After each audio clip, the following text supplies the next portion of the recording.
Terima kasih Anda masih bersama kami di Kompas Petang. Saya Cynthia Rompas. Saudara, Pengadilan Tindak Pidana Korupsi Jakarta hari ini menggelar sidang perdana dengan terdakwa mantan Wakil Menteri Ketenagakerjaan Immanuel Ebenezer untuk kasus dugaan pemerasan dan gratifikasi pengurusan sertifikasi K3 di lingkungan Kementerian Ketenagakerjaan. Sidang digelar dengan agenda pembacaan dakwaan oleh jaksa penuntut umum. Dalam sidang persidangan, jaksa penuntut umum mendakwa Immanuel Ebenezer menerima uang senilai 3 miliar rupiah dan sepeda motor dari ASN Kemenaker dan pihak swasta. Jaksa bilang uang ini dianggap sebagai gratifikasi dan suap karena berkaitan dengan tugas Immanuel Ebenezer sebagai wakil Menaker dan tidak pernah dilaporkan ke KPK.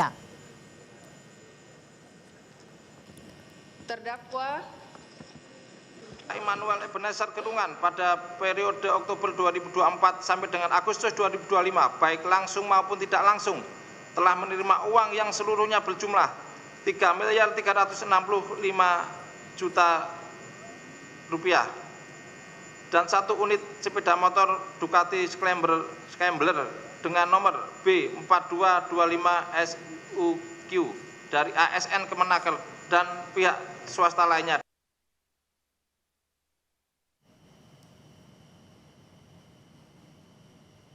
Sebelum persidangan dimulai, ex-Wamenaker Immanuel Ebenezer mengungkapkan keinginannya untuk dibebaskan. Noel juga menyinggung keterlibatan ormas dan partai politik yang terlibat dalam kasus yang menjeratnya. Pengen bebas. Tapi ketika kita sudah diorkestrasi sebagai gembong koruptor, kita akan mengiyakan sebagai gembong koruptor.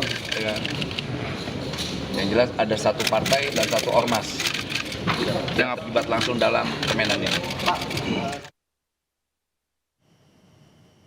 Pengadilan Tipikor hari ini juga menggelar sidang kasus dugaan korupsi pengadaan laptop Chromebook di Kementerian Pendidikan Kebudayaan, Riset dan Teknologi dengan terdakwa mantan Mendikbudristek Nadiem Makarim.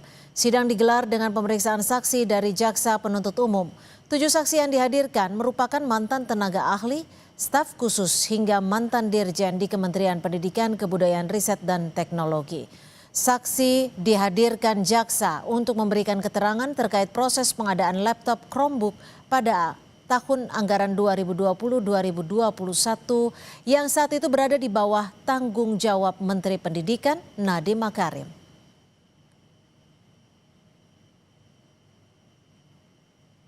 Rekomendasi, dan rekomendasi itu yang saya membilang silahkan laksanakan. Ya. Dalam proses ini tadi ada perkataan mengenai menyuruh membeli laptop atau apa, saya tidak pernah melakukan itu dan tidak pernah melakukan perintah apapun dalam pembelian laptop. Di persidangan, Nadiem Makarim sempat bertanya ke salah satu saksi soal pernyataan saksi di BAP sekaligus melakukan klarifikasi mengenai salah satu rapat Kemendikbudristek yang berisi pemaparan dan rekomendasi laptop Chromebook. Sebelumnya, Nadiem Makarim didakwa menerima keuntungan pribadi sebesar 809 miliar rupiah dalam perkara dugaan korupsi program digitalisasi pendidikan di Kemendikbudristek tahun 2019-2022. Dalam dakwaannya, jaksa menyebut keputusan pengadaan laptop Chromebook dengan sistem operasi Chrome diambil hanya untuk kepentingan bisnis agar Google meningkatkan investasi penyetoran dana ke PT Aplikasi Karya Anak Bangsa yang didirikan Nadiem. Sekarang pertanyaan saya, mungkin saya klarifikasi. Pertanyaannya adalah, apakah di dalam paparan itu sudah ada rekomendasi konkret atau tidak dari tim?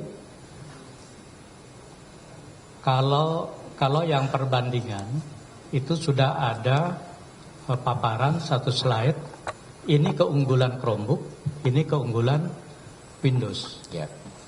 Jadi seperti itu. Dan yang lebih banyak keunggulannya yang mana, Pak? Keunggulannya Chrome OS.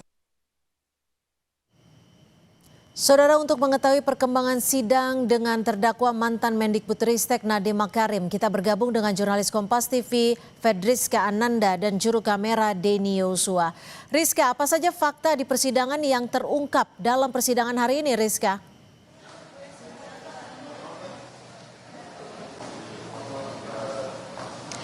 Ya, Cynthia, sebetulnya ada beberapa fakta yang menarik yang terungkap tadi dalam persidangan yang dilaksanakan oleh Pengadilan Tindak Pidana Korupsi di Jakarta Pusat, di mana kalau misalkan kami juga bagi dua klaster terkait dengan fakta yang diungkapkan oleh dua orang mantan Dirjen PAUD dan juga Pendidikan Dasar Menengah. Ini tadi dikatakan bahwa adalah terkait dengan kewenangan dari Yuristan ataupun staf khusus Nadiem Makarim ini terkait dengan melakukan mengakselerasikan begitu terkait dengan kebijakan-kebijakan Nadiem terhadap para pejabat-pejabat yang ada di bawah ataupun di Kementerian Pendidikan dan Ristek begitu.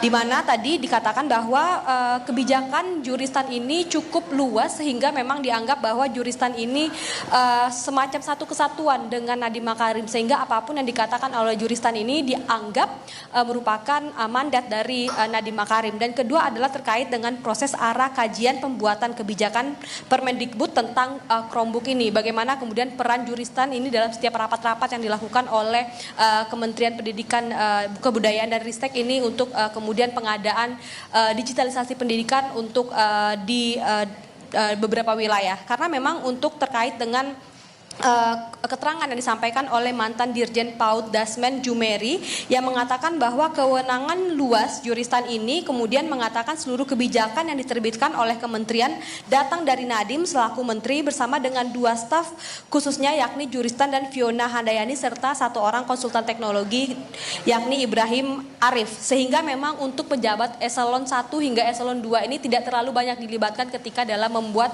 kebijakan terkait dengan pengadaan Chromebook. Ini adalah tadi pernyataan dari mantan Dirjen PAUD Dasmen Jumeri. Nah, kemudian untuk selanjutnya mantan PLT Dirjen PAUD Dikdasmen tahun 2020 Hamid Muhammad mengatakan tentang kebijakan Permendikbud tentang Krom ini tidak sesuai dengan RPJMN, yang mana ini adalah merupakan rencana pembangunan jangka menengah nasional, yang mana berdasarkan keterangannya untuk digitalisasi pendidikan ini seharusnya diprioritaskan untuk daerah 3T, namun ternyata selama pelaksanaannya justru kemudian dipusatkan di daerah-daerah yang sudah terakses internet dengan baik dan juga perkotaan. Jadi memang ini tidak sesuai dengan RPJMN. Dan kemudian adalah pengadaan digitalisasi pendidikan ini dikunci ataupun pada spesifikasi produk berbasis Chromebook yang sebelumnya ini belum ada dilaksanakan pengadaan, sehingga memang dikatakan oleh dua orang dirjen ini bagaimana kemudian pengadaan Chromebook ini sebagaimana sudah tadi dikatakan seperti meramu kopi yang sudah siap disajikan. Jadi memang untuk pengadaannya ini sudah disesuaikan begitu. Terkait dengan yang terakhir adalah terkait dengan pernyataan Juristan dalam salah satu rapat yang mengatakan bahwa ada feedback sebesar 30% dari Google. Tadi fakta ini diungkap oleh PLT Dirjen PAUD Dikdasmen tahun 2020 Hamid Muhammad. Jadi memang hingga saat ini dari dua dari 7 saksi sudah dilakukan pemeriksaan, sehingga memang masih ada sekitar 5 orang saksi lagi yang akan menjalani pemeriksaan yang masih berlangsung hingga saat ini di Pengadilan Tindak Pidana Korupsi Jakarta Pusat. Cynthia. Baik, terima kasih atas laporan Anda. Fedriska Ananda, jurnalis Kompas TV melaporkan langsung dari Pengadilan Tipikor Jakarta.